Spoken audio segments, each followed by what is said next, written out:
sugar. Hello, everybody. Welcome back to the Vanilla Sugar Podcast. I'm your host, Dylan Morgan, aka Vanilla Sugar. It's over. I don't know how I will continue to do the Vanilla Sugar Podcast. If I am the guy whose bracket was busted because he picked the reigning champs to lose in the first round. Yeah, that's right. I picked St. Mary's to beat Villanueva. And I was also wrong for picking Seton Hall and Syracuse.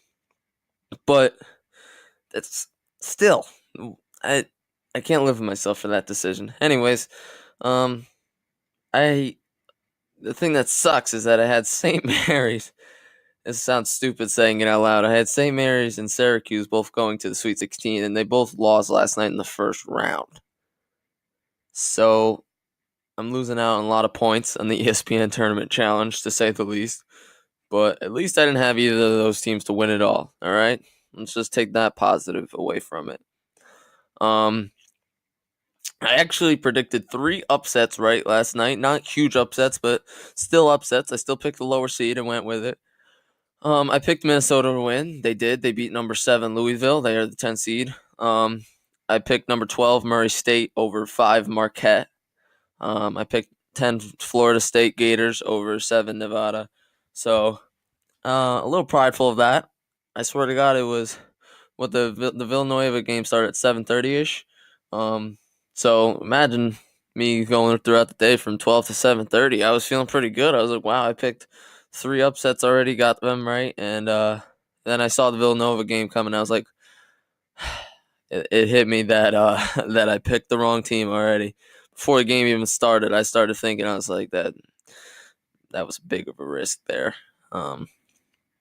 But I saw a stat on Instagram, 25%, only 25%, I should say, of brackets remain perfect today after the first day of March Madness. So not looking like a good year for the brackets. Already a bunch of upsets yesterday, not huge ones, like I said. Not like last year, UMBC beating Virginia in the first round. No Loyola Chicago's that I'm seeing yet. But I think Murray State over Marquette was a big one. Ja Morant had a triple-double. He, for any of you that don't know him, he's supposed to be the second pick or maybe second, third pick. So a huge game by them. Some teams I'm looking to watch today. Duke didn't play yesterday. The other 3 first seeds, other than Gonzaga, Duke, I believe North Carolina and Virginia were the other 3. I'm just gonna pause this real quick and go find some games for today. All right, I have them right here. The first game of today was Iowa and Cincinnati. At the time of this recording, by the time this is out, this game will probably be over. It's currently at halftime while I'm recording this. Oklahoma Ole Miss just tipped off at the time of this recording. Not really just, but Oklahoma's up 41-24 at the moment. I picked Oklahoma and Cincinnati in those 2 games, so looking good so far. But I might as well not get excited anymore. I don't have a perfect bracket anymore, and I already missed out 3 games last night, so then we got at 1:30 Northern Kentucky and Texas Tech. That's about 15 minutes from now as I'm recording this. 2 o'clock UC Irvine, Kansas State. 2:45 Colgate, Tennessee. 3:10 number 1 seed Virginia versus Gardner-Webb. Could Gardner-Webb be UMBC this year? I don't know. We're going to have to find out at 3:10. But that game is probably already in process, depending on when I get this out. I think I'm going to go back inside and get this down so that this podcast isn't irrelevant. Arizona State and Buffalo. Believe we're both in the tournament last year. I think that should be a pretty good game, pretty close seeds. Oregon, Wisconsin. You got to watch that one. According to statistics in history, that's the most likely upset is usually 12th seed over 5th seed. I think I heard that hasn't come into effect in a few years, though, but in the past, that's happened a lot, 12th seed over 5th seed. Washington, the 9th seed, and the 8th seed, Utah State.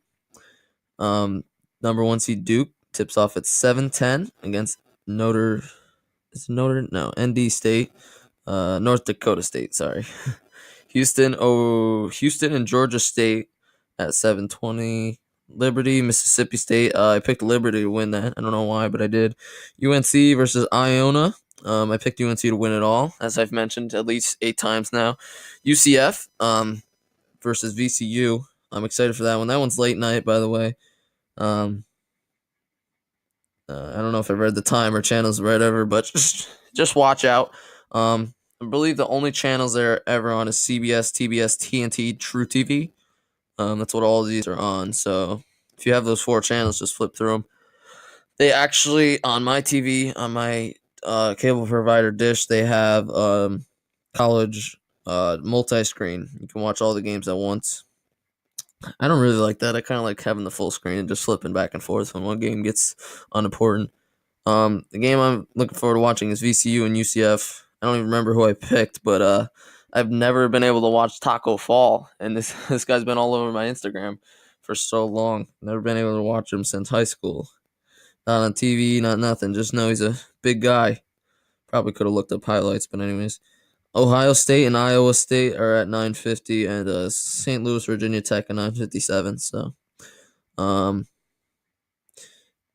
so yeah, three number one seeds are playing today.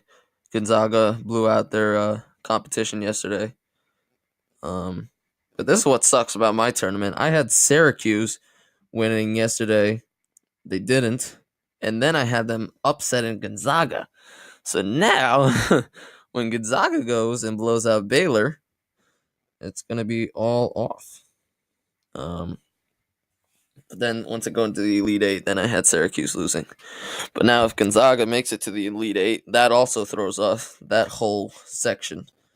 So Gonzaga is just a poison running through my bracket right now. It's a good way to think of it because making everything wrong. But immediately, this is what I like about the college basketball tournament. This whole weekend is full of it. Tomorrow is the second round already, so you'll already get to see the teams. And we already have the matchups for tomorrow because it's all the people who played yesterday. So tomorrow I'll read off to you LSU, Maryland, 12:10. Wofford, Kentucky, 2:40. Michigan, Florida Gators, 5:15. Murray State, Florida Seminoles, 6:10. Baylor, Gonzaga, 7:10. Minnesota, Michigan State, 7:45. Villanova, Purdue, 8:40. Auburn, Kansas, 9:40. And then for Sundays, the winners of today. We don't have them yet. I'm just getting a notification on Bleacher Report saying the Nets, sorry to switch quickly like that, but the Nets can eliminate the Lakers from playoff contention tonight if they beat them. That's crazy.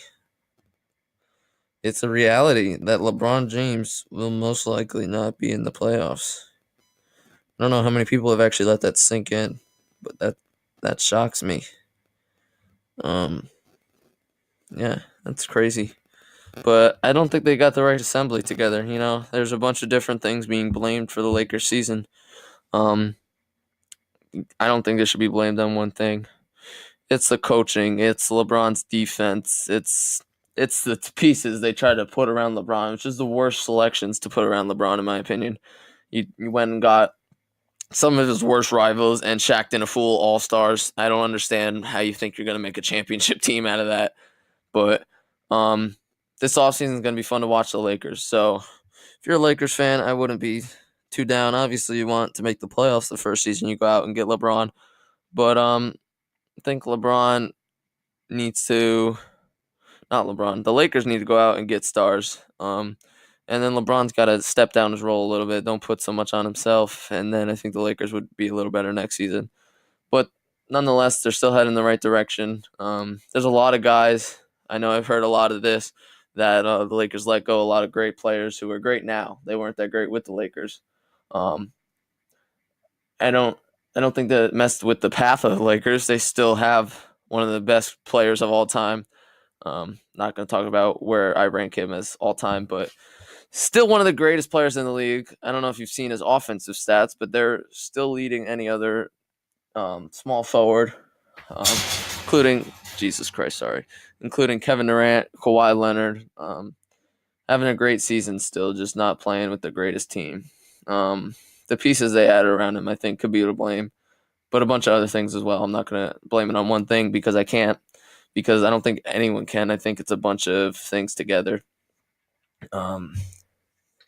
So yeah, if the Nets win tonight, the Lakers are out of the playoffs, and LeBron will most likely be shut down for the rest of the season. I don't know what else to say about that, but this offseason is going to be fun to watch, see who goes to the Lakers, who doesn't go to the Lakers. Seems like every offseason they just assume they're going to get guys like Paul George. They assume they were going to get Kawhi, Hassan a few seasons ago, DeMar DeRozan, because all those guys are from LA. But if everyone that was from LA signed with the Lakers would be literally unstoppable. And that would also not happen because the chances of all those guys wanting to sign for the same team would really show how weak the league is. But let's not get that far into the offseason now. Let's talk about some playoffs coming up here. I've been watching my favorite team, the Miami Heat. Shout out to them, and I'm allowed to talk about them because they are one of the hottest teams in the league right now. They face the Milwaukee Bucks tonight. That should be a good matchup. If they beat the Bucks, that says a lot about them, considering they've beat the Thunder, the Spurs, a lot of great wins already in this run that they're on. I don't know how many they've won. It's got to be at least 4 or 5. But they also have the hardest schedule remaining. But if they already beaten these great teams, I don't understand why they can't continue. But yeah, I just wanted to talk about the Heat a little bit since they're my favorite. I got to shout them out. But I wasn't really prepared with any NBA news because I know March Madness is my biggest storyline right now. Probably not a lot of other people, but that's all I'm focused in on right now is March Madness. I'm watching the games constantly. They're always on my TV. Yesterday, today they're going to be on all day. Tomorrow, the next day. And then I'm excited for the bigger games, not just the full day of matchups, but the Elite Eight, the Final Four, the championship game. And then by the time championship game's over, it's the greatest time of the year in upstate New York, spring. Actual spring, not just the official date. But anyways, I think that's all we got today. I just wanted to come out here. I got a new microphone. I don't know if you can hear the difference or not, but I love it a lot more. So I hope you all enjoy the quality. I'm also going back and making a 2K video. I just played the most insane 2K Rec Center game this morning, where we ended up losing. We came back like in a great fashion, and how it ended, I don't want to spoil it because that's basically the whole video is how the last second ended, and I'm still a little pissed off, so I'm not going to talk about it. But that video will hopefully be up by tonight. I'm using this microphone to record a little bit of commentary over it.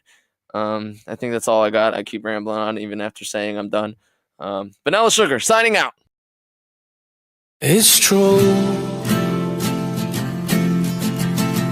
that all that you know is all